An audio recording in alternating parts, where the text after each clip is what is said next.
Oh, sorry, opening remarks first from the candidates. Hi, I'm David Baker. I'm from Elizabethtown. It's where my family's from. My father, grandmother, great-grandparents, all from the Elizabethtown area. I decided to run for the 98. I moved back to my hometown last year after I changed my life dramatically and had decided that I wanted to get involved in a local race where door-to-door and the individual relationship is the thing that makes the difference, and that I could deal with the issues that I care about, education and government interaction with the individual representing the person instead of particular interest groups, and on government justice and making sure that they are speaking the truth and giving fair treatment to citizens. Tony? Yes, my name is Tony Crocamo, and I am the endorsed Democratic candidate for the State House of Representatives in the 98th District. My wife and I, Christine, moved to this area, the 98th District, over 30 years ago. We've lived nowhere else in all that time. We decided to move here. We love it here. It is our community. It's our home. It's where we raised our 2 children. And it's why I'm running for state office. I believe that the current representative in the 98th District does not represent your interests or the interests of the people of the 98th. If you look what people want from government, they want to have good, efficient, quality schools for their children and grandchildren. They want to have clean drinking water. They want an economics program, a jobs program. They want good and decent jobs so their children don't have to move away. But you look what you get from the Governor Corbett's administration and Representative Hickernell, who votes along with Governor Corbett on all these issues. You have an ultrasound bill, a voter ID bill, a decision to try to sell the profitable state lottery system to a foreign entity, a decision to try to sell the state liquor stores, which also brings money into the state, a state that is strapped for revenues, wants to sell that. So if you look at what's risen to the top of the legislative agenda and what people really want, it's clear that there's a disconnect. It's clear that this government does not work for you. And when government doesn't work for you, it's time to change who works in government. Thank you. Tony, I'll start with you. What sets you apart from your opponent? Well, I believe that experience counts and trust matters. I have successfully run for office. I was elected as township supervisor in West Hempfield Township in 2005. I served in that position for 6 years. West Hempfield Township is a heavily Republican area. In order to win that contest, I had to attract Republican voters, independent voters, as well as Democrats. So I have done that. In my 6 years as a supervisor, I had a very collegial and professional working relationship with my 4 fellow supervisors, all of whom were Republicans, and all of whom were just great guys.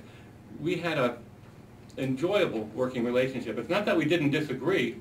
We did disagree on a number of issues, but those 4 Republicans, just like me, their primary concern was doing what was best for the citizens of West Hempfield Township. So when we had a disagreement, we would respectfully air our views, discuss it, vote, and move on to the next item on the agenda. There was no rancor, there was no anger, there was no personal attacks.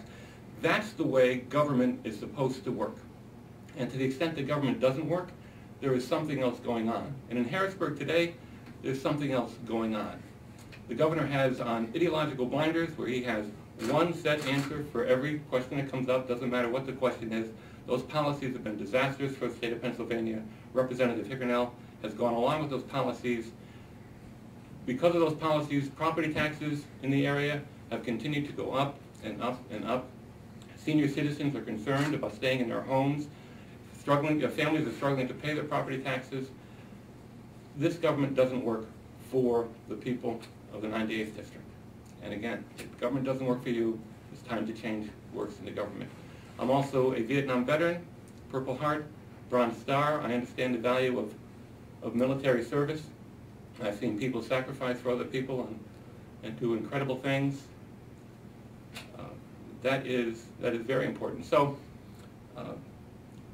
what sets me apart is my experience and my background. Mr. Baker. There are fundamental differences between me and Tony. there's no doubt about it. I never would question Tony's competency. If you want someone to manage the status quo of how government and politics works, Tony's your man. However, if you think there needs to be fundamental change in the way things are done, I definitely am that person. I believe that you need to engage all people at all times under any circumstances.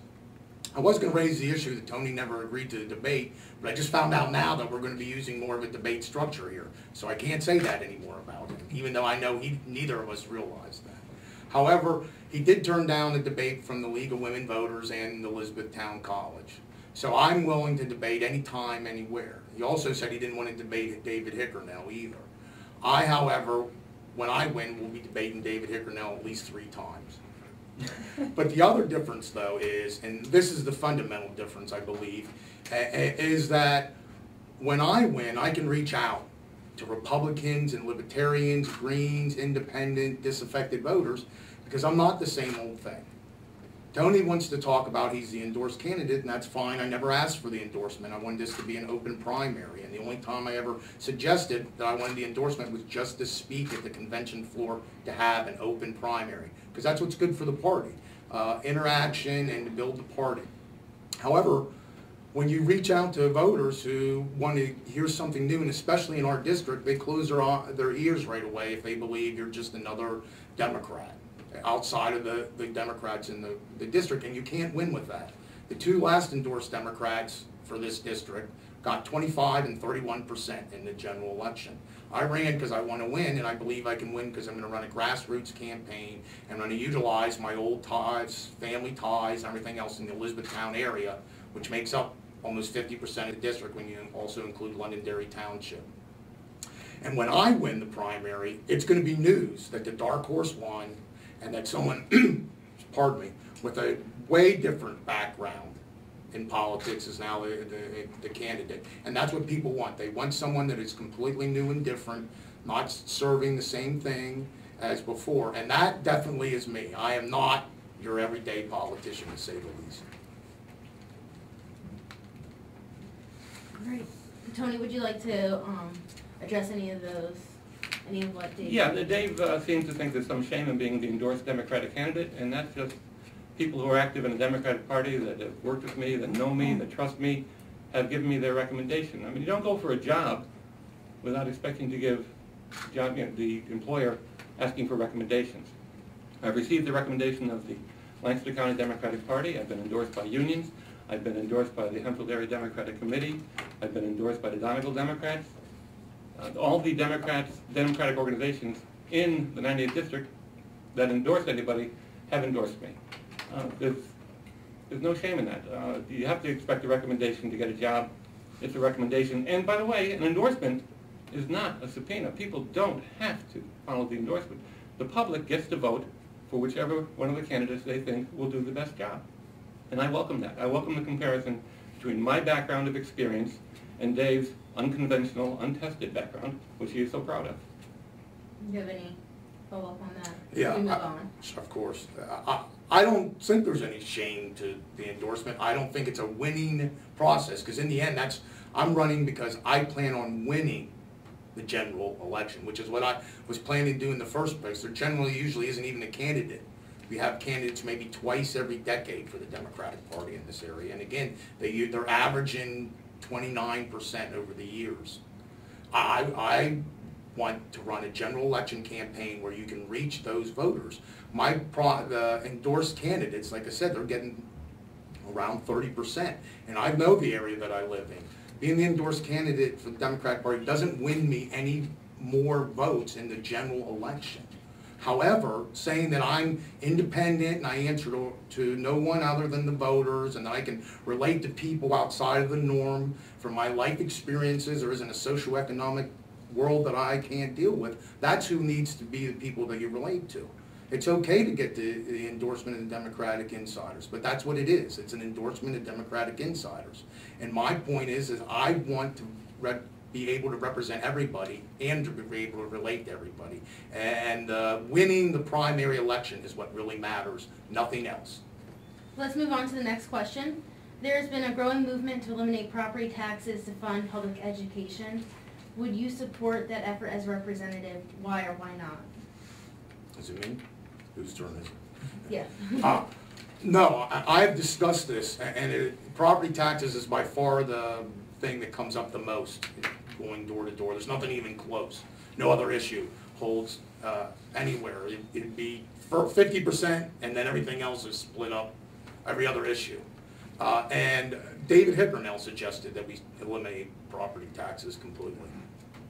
I'm against that, and this is what I suggest instead. Nice middle of the road compromise that is something you could actually pass. His is grandstanding. He knew was never going to pass, and he knew wouldn't be acceptable to the general population or to other legislators.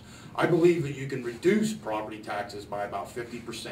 And the way you do that is you raise sales tax to 7%. Hickernell wanted to raise it to 7% and then tax food and clothing and everything else. I don't believe you have to tax anything else. And you can raise the income tax, but I would suggest raising the income tax to 5% and exempting the first $50,000. So this way, your people that are on Social Security or unemployment or disability, or the wife wants to stop their job so they can raise a family, any of these things, that it will keep that from that putting that person at risk of losing their house, which is the biggest concerns of people. And secondly, I'll use the example of Columbia, which is just a small borough, and they have no other place to build. So they can't do like the other districts and bring more property development into it. So what has happened is it's a spiraling process there. So now what you have is that you have more and more property tax being what has to cover that. So they have higher property taxes than everyone else, which brings less people to want to come in and buy a house there, so they have more renters. So they have more of a transient population in Columbia, which now has increased the amount of people that are in special education. So they have more people in special education than the state is willing to fund as a percentage. So they now have to pay higher ones to take care of state mandates. If you raise the monies as I suggested, you still have property taxes, so businesses are still paying, and there's a regular steady income that does not go with the fluctuation of it. But you also then have the extra monies from doing it the way I do, so that the state can go back to funding the percentages that it used to, where it's now about 33%. It should go back to the 50% where it was. Yeah, the state should definitely increase its share of local school funding to 50%. Maryland is at 55%, I believe. I'm sorry, not Maryland. West Virginia is at 55%. Delaware is at 59%. Maryland, Ohio, New York, New Jersey all pay those states pay a greater share of the local education funds than does Pennsylvania. The reason property taxes have gone up is because over the decades, and it has been decades, the state share for local education has gone down. It's been cut, been cut, been cut. And then Governor Corbett came in and he cut $1 billion from the education budget. He claims it was a stimulus, but he didn't want the stimulus to begin with, and now other states that have made up for the stimulus, Pennsylvania hasn't. He had a $1.4 billion surplus, and he put that $1.4 billion, most of it, into the state prison system. We can save money. We incarcerate far too many nonviolent criminals, and we can save millions and millions of dollars if we allow judges to use their judgment. That's why they're judges. And get rid of the mandatory sentencing guidelines, which are the reason we have such a spike in the prison population. I read something really disturbing the other day, that the United States is 5% of the world's population, and yet we have 25% of the world's prisoners. We're incarcerating far too many people. It is an incredibly huge waste of money.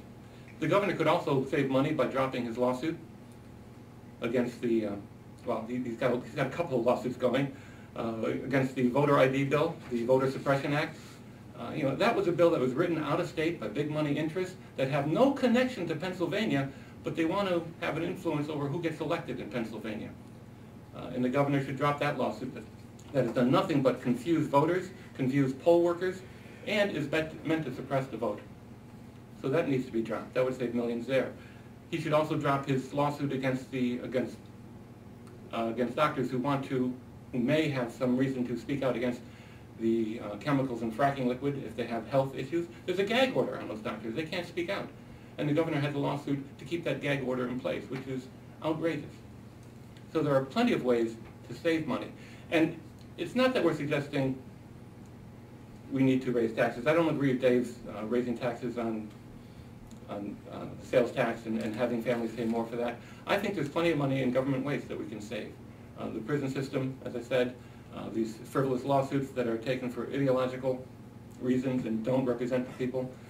And also, there's just, you know, the state liquor stores could be modernized, and that would increase money. The procurement system could be modernized, and that would save money for the state. There are plenty of ways to pay for education, quality education in Pennsylvania, without raising the income tax and without raising the sales tax. You had mentioned briefly the fracking. Would either of you support a severance tax on natural gas, and if so, how would you use those funds? I'm glad you mentioned that, because that should have been one of the things about education. The frack gas industry should be taxed. We've given them pretty much a free ride. They were prepared for a 5% tax, extraction tax. They had budgeted for a 5% extraction tax. And of course, there was, I believe, a 3% tax proposed, and that was cut down to 1.5 or whatever it is. It's just, so they were budgeting for far more than we actually imposed. We're giving them a free ride, and that is, you know, there's plenty of money there. Not enough for everything. And you hear a lot about the extraction tax, and every politician is going to pay for everything with the extraction tax. That can't be done. But a portion of the extraction tax should go toward education, should go to that 50% state funding of local education, and should go, and that will automatically reduce the level of property taxes. So the extraction tax is a must. We are the only state in the nation that doesn't have an extraction tax. We've seen this movie before. You look at the coal region. There, you know, King Coal never had an extraction tax. And people say, well, yeah, they provided jobs. They provided jobs. They decimated portions of that area. You go up there now, and they are economically depressed, and the water is bad, and the environmental problems persist, and taxpayers today are paying for that. There should have been an extraction tax. That money should have been put aside for environmental remediation. King Coal took the money, left. We don't want to do that again. When I first started out campaigning, I was suggesting right away that we go for a 5% severance tax. And what I found from when I first started campaigning till now is that actually we should be shooting for more than 5%. Now, two things have changed. One, now that they're showing a shortcoming once again in the budget, there's more Republicans that are open to the idea of taxing. And secondly, I found from that was on all my literature from the very beginning, was that people responded to that. Outside of property taxes, I would say that was the second response I had the most about, was making sure that we tax natural gas. And so now I believe that politically we should be shooting for closer to 7%. And again, I chose 5% because I'm about making things happen for real, not just taking stances. I've done all that already in my life. And it doesn't get you anywhere. I'd rather get 50% of what I want to have happen than to be self-righteous and get 1%. But I think now that the things have changed, and 7% is now more of a doable. I realize Rob McCord, he's saying 10%, but that's never going to happen. And let him suggest 10. It'll be easier for us to get 7.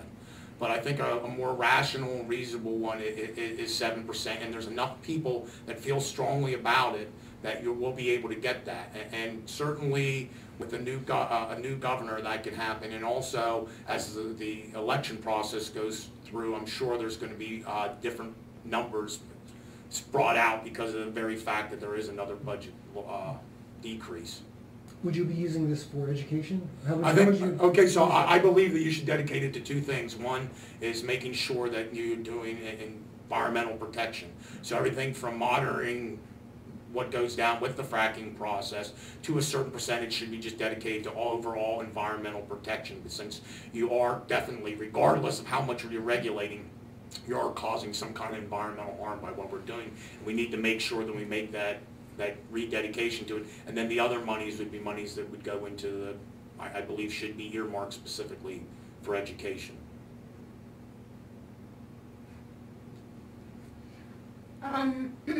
When you talk about the education formula and how it's derived, both talked about property taxes and how that does have a kind of a burden on the local people, especially senior citizens. What other way could we fund public education? What do you think would be a more equitable system if this is not equitable in your eyes? Yeah, well, the property tax system was never equitable, and it's not fair, and it's no longer sustainable. It just isn't. It's not fair because well-to-do districts, wealthy districts, had more money for schools than poor districts. And that's, you can't tie that much of education to the local ability to pay. That's why the state has to have the shared burden of 50%. I've gone over a number of things that could be done. Again, the frivolous lawsuits by Governor Corbett should be dropped. That's wasting taxpayers' money. We need to modernize the state liquor stores, improve the amount of revenue that comes in there. The frack gas tax, portion of that needs to go to schools. We need to modernize the procurement system. There are plenty of things to be done in the state to fund education. The funding formula is just unfair. I mean, David, we're not fooling when we say, when we're out there knocking on doors, people are telling us that they are afraid of losing their homes. And these are senior citizens, worked all their lives, bought a home 40 years ago, paid for it, and now they're afraid they're going to have to sell it before they want to sell it, or they're going to be evicted for the inability to pay property tax. It is immoral. Something has to be done. And what's going on here? And we have to be clear about this. The anger that's out there, when property taxes go up, people get angry not at the governor. They get angry at the school teachers. They get angry at the teachers. They get angry at the administrators. This is a concerted effort by ideologues in state government, and Governor Corbett is certainly one of those, that do not support public education. Public education was once the glory of this nation, and it can be again. But the governor, for whatever reason, doesn't like it, and everything he's doing is to undercut public education. It's wrong, it's immoral. The state can have a quality public education system. The residents deserve a quality public education system, and we have to stop raiding the school districts to fund underperforming charter schools. Same question? Yeah, there's a couple of things. Let me answer that. First of all, I'll go to the funding process and how it's decided. Corbett came in and changed what they had done before, where they were making specific ways where they were going to choose how they fund. I believe that you should fund per pupil, and then it goes to the school district for how many students that you have, based on an overall formula that says this is the amount of money that each student in Pennsylvania gets dedicated to them from the state. And then you have a second level one where you have the same thing where you're dealing with special needs, everything from special education to remedial classes, socioeconomic problems, anything along those lines. So again, it should be each individual student and procured along those lines. The example of how bad it is last year when the legislators all of a sudden found a couple $100 million. The leaders sat in the room and decided who was going to get the money to those particular schools by arbitrary levels that all made it so that only their particular school districts could get it. I was at a town hall meeting where they asked David Hickernell how comes he didn't get any money for Columbia since it's suffering through some of the very same problems. Hickernell, who is the deputy majority whip, who's in the leadership and is supposed to know, said he knew nothing about this meeting, and that he didn't, that he'll have to talk to them about it, and he'll make sure that the next time it doesn't happen. Well, this guy's been in the state for 12 years as a legislator and 18 as a staffer, and he didn't know what was going on. It's not how you're supposed to run the public education system. It's supposed to be an open and fair process. Everyone should get it. And that's one of the problems when you have property taxes being such a huge use of that. That's why I believe that you do have to have some kind of reform and you have to have dedicated monies. Tony's correct that we need to do some kind of reform of government, but that will not make up the money that we need to take that real pressure off of property taxes being it. It's only when the state has dedicated monies to put into that they then can say, okay, this is the amount of money we're going to give per student. And it also helps with that with the choice that we need to make is that the state should make the effort to give extra monies to places that don't have resources. Because the whole idea of a commonwealth is everybody gets a quality education so that they can contribute. Not if you live in a poor economic situation, you're going to get a lot worse education, and then the rest of your life you're going to need more government subsidies and more government programs, and the people that have the resources are going to be able to get to do better in life. The idea is to have that process. Education is the one equalizer, and it's the one thing we should be #1 dedicated to in this state. So if you make sure you have a funding process that does it per student, and it's an open process that everybody knows, it also benefits the school, because then they can make budgeting decisions about how much they're going to do, what programs are. It's not like it is now where all of a sudden schools have to decide, okay, are we going to cut art or music or extracurricular programs or nurses or counselors or any of that stuff. Be able to make year-to-year budgets, be able to decide those kinds of things, and it isn't then an insider game anymore about where money goes, and it arbitrarily changes depending on who's in power. Follow-up question, there's 500 school districts in Pennsylvania. Would you support the consolidation of any of them, and would that be a possibility for Columbia, considering it is limited in the structure of where it's pulling its resources from and not being able to build much around that? Is that something you'd support? Or? I'm a big proponent of local control, and if the local populace, if the local control says, yeah, we want to consolidate, that's fine. I'm okay with that. But I would be against imposing consolidation from the state level. I don't think that would work out well at all. I agree with Tony, and the reality of it is there was a time that Columbia had an option that was discussed about them going into Hempfield. And now, if that came up, there's not, just from knowing local politics, Hempfield wouldn't want the headache that Columbia's now in.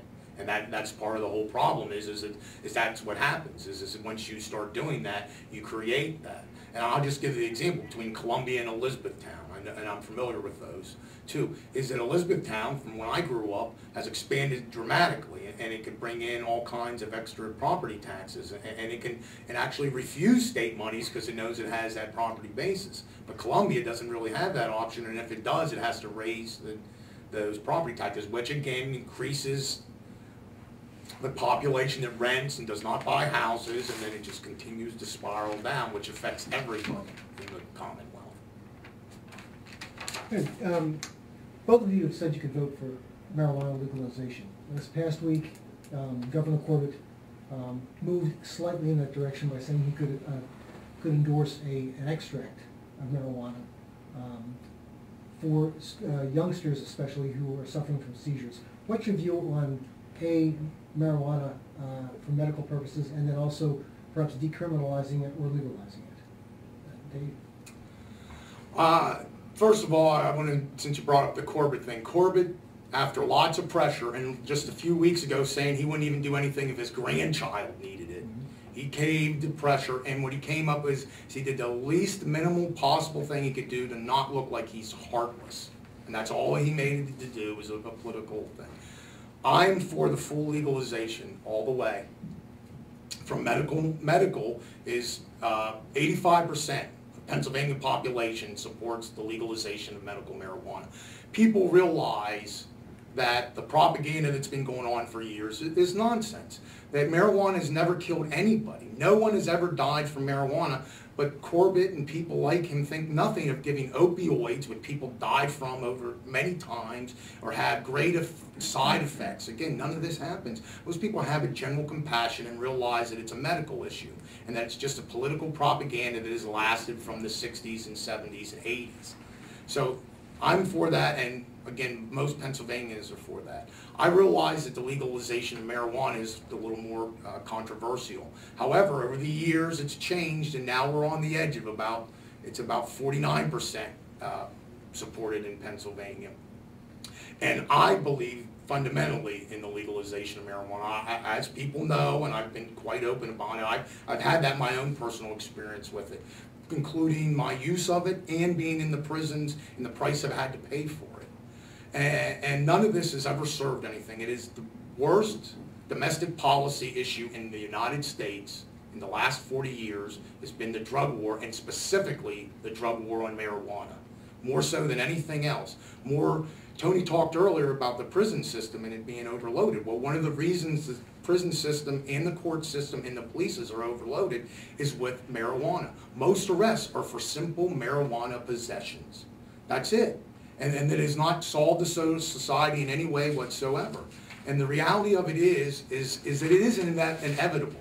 Marijuana is going to become legal federally. It's just a matter of time. It's a matter of demographics, and it's a matter of seeing that places like Colorado and Washington have legalized it.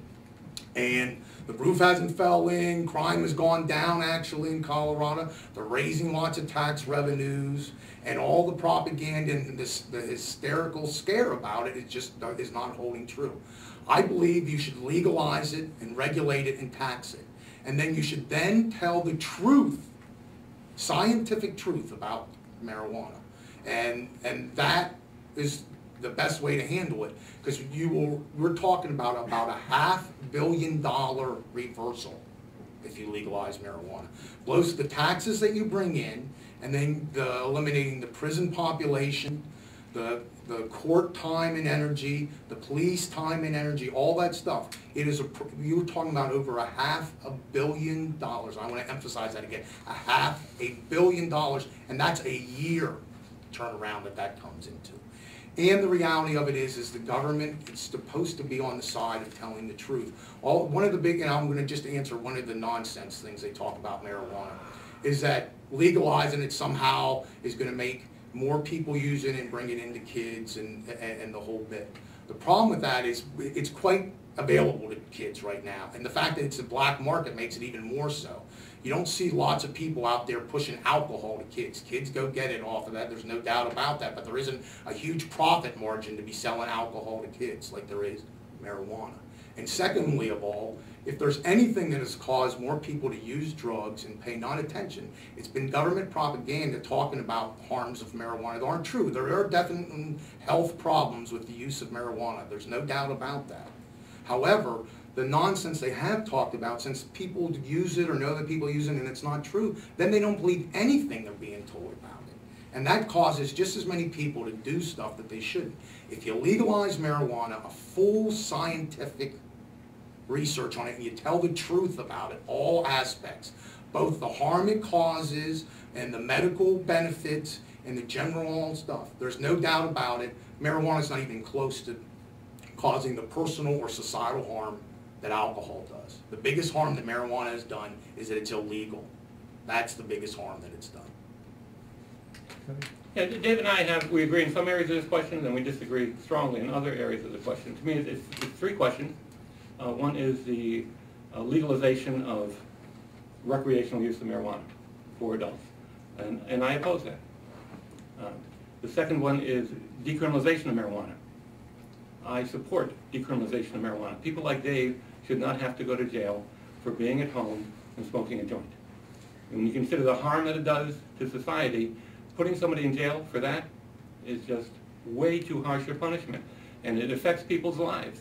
It affects their ability to earn a living. It affects their ability to buy a home. It just destroys lives. And you balance that destruction, and that becomes a moral issue. Marijuana should be decriminalized. It should be the same as a speeding ticket or a parking ticket. Medical marijuana, if the medical community says that medical marijuana is safe and beneficial as a drug for patients, I don't understand why government gets in the way of that. If it's safe and beneficial according to the medical community, why wouldn't we have physician-monitored medical marijuana? It doesn't make sense. As Dave mentioned, we have opioids for pain that cause problems in societies, but they're legal as medicines, and they do provide a benefit for people. You have toxic substances. What else is chemotherapy but injecting people with poisons in order to kill cancer cells? So physician-monitored medical marijuana, absolutely, and it's disgraceful that this government or any government would stand in the way of beneficial medicine for its people. Now, on the full legalization, I oppose that because it's a matter of priorities. And I've been talking to people in the 98th District, and people have mentioned this issue to me on occasion. There are surely people in the 98th District, Dave being one of them, that think full legalization is the right way to go. He thinks it'll bring in, the decriminalization will have the $500 million saved. We can save the $500 million of locking people up with decriminalization. Same result without full legalization. So there's no need to go to full legalization to get that benefit. Of all the things that Pennsylvania needs, a legal way to escape reality, another legal way to escape reality, is not high on the list. It really isn't. Plus we have the benefit, we have other states up there, Colorado, that are willing to be the laboratory for legalization of marijuana. In a year or two, we're going to have much better information on whether or not, as the proponents say, and whether or not it generates a significant amount of revenue for state treasuries. We're going to know that in a year or two. We're also going to know in a year or two whether or not, as the opponents say, it results in more children having easier access to marijuana. We're going to have that good information. Why wouldn't we wait a couple of years? Let those other states be the laboratory where this experiment is conducted and not do it on our own citizens. We're going to have better information to make a better decision. That's why I don't support full legalization of marijuana. I do support decriminalization, and I certainly support physician-monitored medical marijuana. Can I follow up to that? Sure. There's a couple things that Tony said. That if you decriminalize, which several states have done, that does not take care of all the problems. You still then, you're still using police officers to ticket, you're still putting courts in system, and they still then utilize that as part of the process. You still are filling up prisons with it, because as long as it's an illegal process, that can be used on other cases, and if people don't follow up through it, you can put them through the court system, you can put them in jail for not paying those fines. So as long as it is that, because you can go to jail for not paying your traffic tickets. All that stuff happens. You're still tying up the courts, you're still doing all those things that people say, and they add that to that. And you're still having that effect. So if you decriminalize it, it doesn't change. And I'll even talk, that means you're still taking away people's licenses in the state of Pennsylvania. That still means that you can add that on to other cases, other charges that you have. And it also means you still can lose jobs over it. So all that process does not really, it ameliorates some of it, but it doesn't really change it. And you're not going to get the $500 million thing I'm talking about. What Tony talks, yes, we'll save money, and I don't deny that. But it does not come anywhere close to changing it around to a $500 million like I'm talking about. And then the second aspect is that, yes, sometimes you have to be ahead of the curve. That's one of the reasons I am different than Tony. Tony is a more conservative, status quo kind of guy. I've lived in life enough to know we don't need one more year of study. 10,000 years of medical use of marijuana is enough time. We don't need 10,001 years of it. We don't need 10,002 years. 10,000 years is enough. No one dies from it. It's not anywhere as harmful as alcohol. And it also is a principle. What an adult wants to do with their lives should be a choice, being able to. The government shouldn't be imposing that on that and threatening them with their jobs and government and everything. It's just a tool being used. It's not based on anything. It's not a reality of a situation that is true. There's plenty of people I know, and I'll use the Republicans that I know, who use more alcohol now because they don't want to lose their job. So there's a government policy that pushes people to the most deadly, dangerous drug on the planet instead of using the opposite one, the one that no one has ever died from. It is far less dangerous and causes far less harm to the individual and to the societal structure.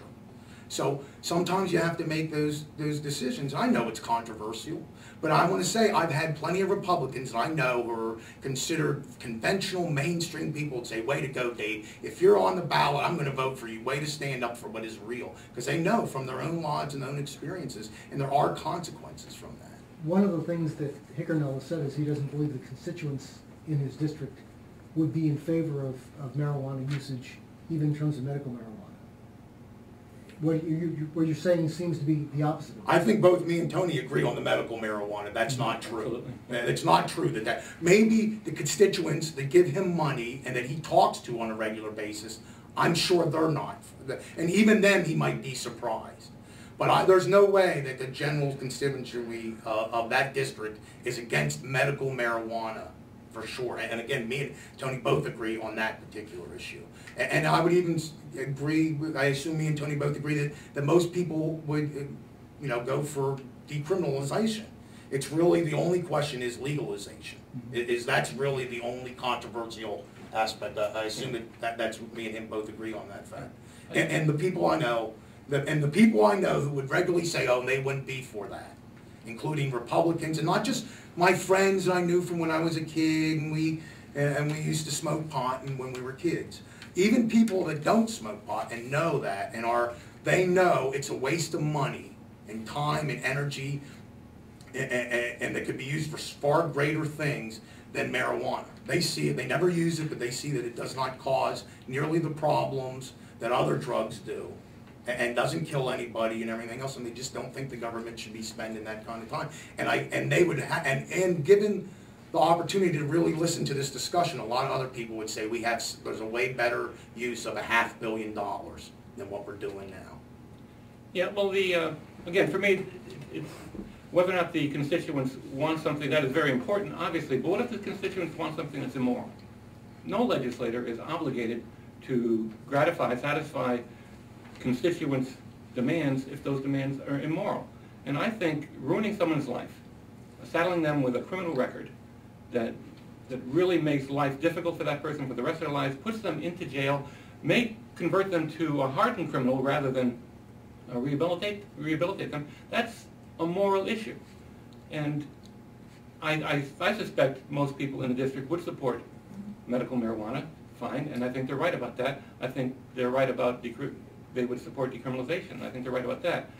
Now, the issue of full-on legalization for recreational use, I don't think that rises to a moral level.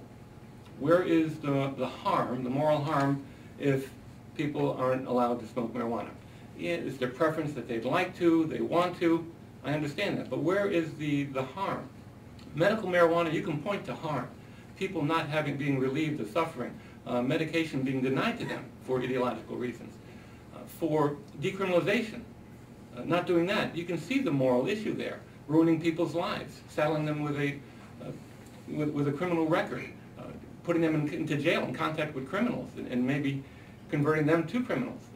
That is a moral issue. So medical marijuana and decriminalization, I think, is a moral issue, and I would support that if a poll came out and said 1% of the 98th district supported those two, I would still support it, because it's a moral issue. You're not obligated to follow the dictates of the constituents if they want something that is immoral. The full use of marijuana, recreational use, I don't think rises to that moral level. We're going to turn to economics. Leaders from both political parties often support tax break programs at the Keystone Opportunity Zones, or CRIZ, that's coming into the city, to help attract a business. Do you think we're getting our money's worth for those programs? Are they creating the jobs that you think that they should be creating? And what do you think would be the best way to create employment opportunities? Is it my turn? I don't know whose turn it is. Go ahead. I think that the problem with those kinds of areas is it goes back to what I talked about. It's about what kind of connections you have and who makes those decisions about giving special opportunities to special areas. I believe that you need to have some kind of Commonwealth-wide programs if you're going to do that kind of incentives for businesses. It's nice for those businesses, and sometimes it isn't nice. It doesn't bring in everything that they say they do when you include the tax breaks afterwards, and or it only benefits a small amount. I believe you should give small businesses, and I emphasize small businesses, a menu opportunity of what they could do to help them build their businesses. You can, and the options, and I'll give you a couple of the options that I would suggest you would use. One would be you give a tax credit on hiring a new employee. And in that sense, you would give anywhere from like $300 to $1,000. And you would base it on how long they were employed. You have to have some kind of baseline, like 6 months to at least. So how long they've been employed, from 6 months to a year, and then how many hours they're working per week. So you can give them anywhere from like 300 to 1,000. So if you're fully employed for 12 months and you're working 40 plus hours, you give them a $1,000 tax credit. And then, so that would be one option. But not always businesses, their best option, nor do they want to go with hiring new employees. So you have to give them other options to do that. One of those would be that you give tax credits based on increasing the hours of already existing employees. So if they want to take on a new project, or if they want to expand their business to something else. And another would be that you give a tax credit on new investment. So if people want to either get new technology or expand, or even just go into a new area of competition, that tax credit might be the last thing that they need to be able to make that decision to do that.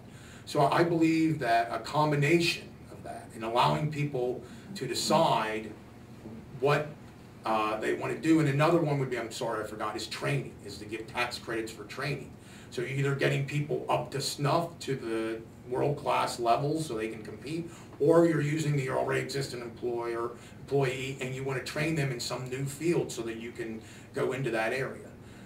That's part of the problem of politics, is that people get inside, a few make decisions, and then they develop a program for a few of their buddies or the people in that, or just the constituents that talk to them. You need to develop programs that allow individuals to make those choices, and not government entities and not their buddies in government, but that individual business. So a business with a program like I'm suggesting that would go throughout the Commonwealth. It allows businesses to make their own decisions about what they want to do, and then have an option of which one works best for them. Because when you start making programs that are just for particular ones, it helps some people, but then others it doesn't. With a program like I suggest, the individual small business person gets to decide, hey, what area is it that I need to do to improve and expand my business? And that allows that process to go through, and then it's not in any particular program or individual geographic area or any particular business, but it goes business-wide, and the small businesses, which are the ones that create the majority of new jobs and new economic expansion, are the ones that then the government's encouraging them to do that, helping them with tax credits, and then they can make the choice for themselves what's best for their business. How do you attract businesses to the district? If you're the House representative for the 98th district, how do you get businesses to come and invest in your neighborhood? Well, no, that's a different question than what kind of policy you would have. So I would make that a part of my constituency services. I would make sure that we have someone trained whose specific job is to handhold new small businesses that come in and help them do everything from helping them find deals on property to buy, to helping them go through the tax codes, to introducing them to all the different grants or anything along those lines, and helping them plug that into it. One of the problems with most small businesses is some individual comes in, they decide they want to do a particular passion of theirs or an interest, but they're not familiar with all the nuts and bolts of what it means to have a small business operation. And they don't have the money to pay for accountants and lawyers and everything else. But if they have someone that particularly helps them with that and guides them through the process, both through the local economic situation, from real estate to, where's a good match with them, with other existing businesses or anything along those lines, that helps those people. A lot of small businesses, they fail in the first year or two because of those little details they don't know. But when I'm an elected legislator, they'll know that they can come into our office, and then we will help them from beginning to end to go through that process, make sure they get all the benefits that the state has to offer, all the local economic ones, and then tune them into a personal relationship with people that are in there, local businesses themselves, so they can tell them some of their own experiences and everything else. Make sure that that area is friendly to small businesses, that they know that someone, as soon as they come in, will help them on a personal basis and guide them through all the red tape and help them network in that process. Tony, same question. What was the original question? The original question was about whether you support programs that give tax breaks to businesses that come in. But then also, if you don't do that, what do you do? How do you attract a business to the 98? I think the rule of thumb should be, or not the rule of thumb, standard operating procedures should be, you give tax breaks to businesses when the Commonwealth gets something of value in return. Tax breaks are very valuable. So unless you get something in return, you shouldn't give tax breaks. Now, what's usually promised in return is jobs. We're going to bring jobs to the area. We're going to bring jobs to the area. But is there anybody going back and checking to see if they brought jobs to the area?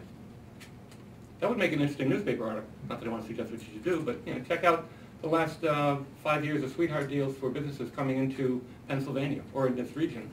And what did they promise and what did they deliver? Was it a good deal for the Commonwealth or wasn't it? We don't know right now because I don't think anybody goes back and checks.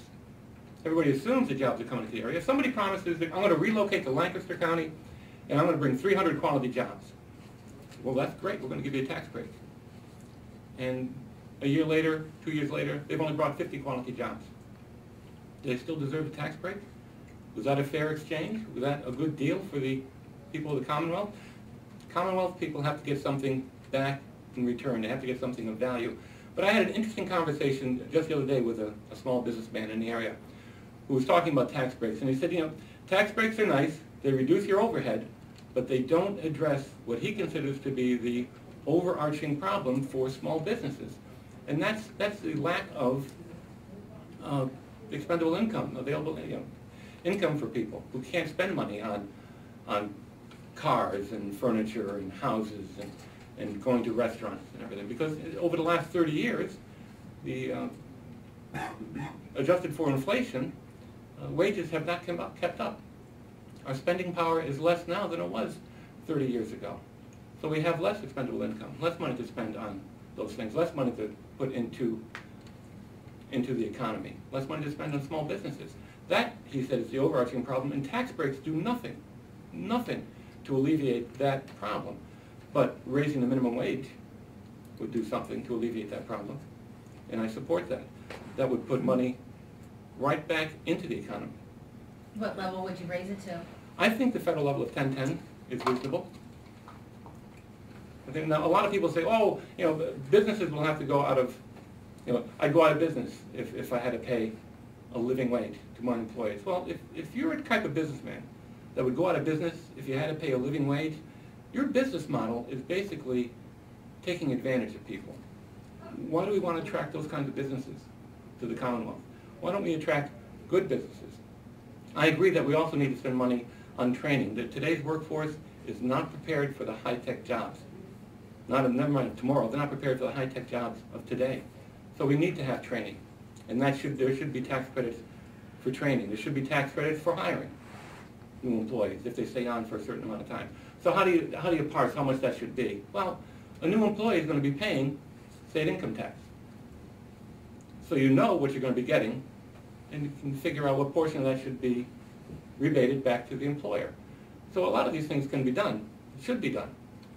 But the tax breaks alone do not solve the problem of the local economy and the small businessman. Dave, I want to get your opinion on raising the minimum wage. Is that something that you would support, and then what level would you raise it to if you do support that? Yeah, I definitely am a big advocate of raising the minimum wage.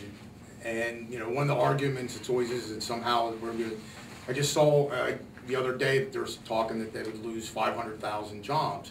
And those are economic models, and what they don't contribute or consider in those economic models is how many more jobs are you going to create by the fact that you now have disposable income that's flowing through the system, as Tony mentioned.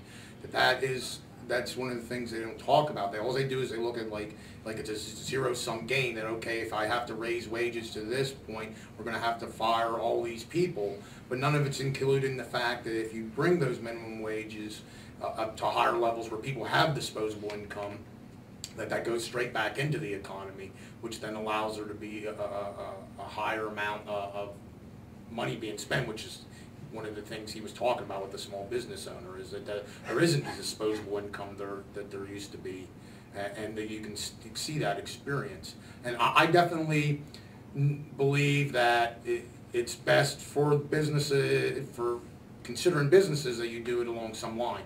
It would be a difficult thing to go from the 725 we are now, and then to go to 1010 tomorrow. So you should at least do it in some kind of step process so people can adjust to that, and some businesses will be able to survive and go through that process. I definitely agree that that is that. And 1010, by the time Pennsylvania would have acted enough, was probably not going to be high enough either. I would suspect. So if you're going to go through the process, you should look at, you know, like a 3-year process where eventually you're raising it to $11. Yeah, the current minimum wage doesn't have the spending power that it had, the spending value that it had in the late 50s. It just hasn't kept up. So I'm all for, I'm a conservative kind of guy. I'd like to return to the 50s. Let's have the minimum wage match the spending power of the minimum wage in the 1950s. And the step process would be fine. One of the other things that could benefit the economy is tax breaks for Pennsylvania businesses that do business with Pennsylvania businesses. If you're buying materials from a Pennsylvania company, maybe the sales tax is reduced. But you basically want to incentivize behaviors that help the Commonwealth. And a tax break to bring an industry in is doing that if we go back and check to see that, in fact, those jobs that were promised were brought in. Otherwise, it's not. You both have mentioned prisons. Pennsylvania currently has 190 people on death row. Last week, Oklahoma botched its execution. What are your views on the death penalty? Where should it go? Pennsylvania hasn't executed anyone since 1996, I believe it was. Well, on the death, I am opposed to the death penalty. And the reason I'm opposed to the death penalty is that it is a mistake that cannot be undone. There have been plenty of cases of people on death row that we've later found out were innocent. Once DNA evidence became possible, that's exonerated people who were on death row and would have been killed, except for that new evidence. So we know that people who are innocent get sentenced to die. We also know that it's administered unfairly. The difference with minorities on death row and whites on death row, same people do the same crime, vastly different punishments. It's a mistake that cannot be undone. And it amazes me, I talked to a number of conservatives, and they don't think government can do anything right except kill people. They're positive government gets that right every time. And I don't think that's true. I don't think government gets it right. And I prefer a justice system that is willing to let some of these people who do not deserve to be on the streets, they deserve to be in prison. There are bad people out there who don't belong in society, and I am for keeping them in jail, and I know that's expensive to keep them in jail, but it's also expensive to sentence them to death and have that appeal process go on for 10, 12, 15 years. I'm for keeping them in jail, not having them in society. People also say to me, yeah, well, if somebody murdered somebody you love, you'd be for the death penalty. And I say to them, you know, we're talking about a justice system here, and you don't want a justice system based on what I would do to somebody who hurt somebody I love. That's not justice. That is all retribution, that is all punishment, and we are better than that as a nation. Other people say, well, the death penalty may not be a deterrent, but that one person that gets killed, it deters him or her. That's true, but what if that one person was innocent? You know, again, it's a mistake that cannot be undone, and I believe in life, in politics, in government, we should avoid mistakes that can't be undone. It's an unacceptable risk. I don't support the government having the right to kill anybody, ever. I can give you all the practical stuff, and it's a waste of money, fighting out life sentences, and you have all these people that are on death row, and all the, again, back to the same thing, courts being clogged up, millions of dollars being spent, and again, nothing's happened. Stop wasting the time and money on that kind of thing.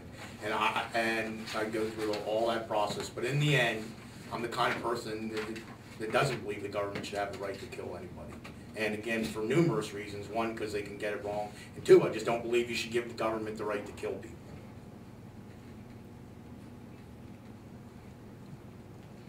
Well, I think we're an hour into it, so I think we're gonna end things for today. Thank you for being a part of it. Thank you. Enjoyed it. And answering our questions.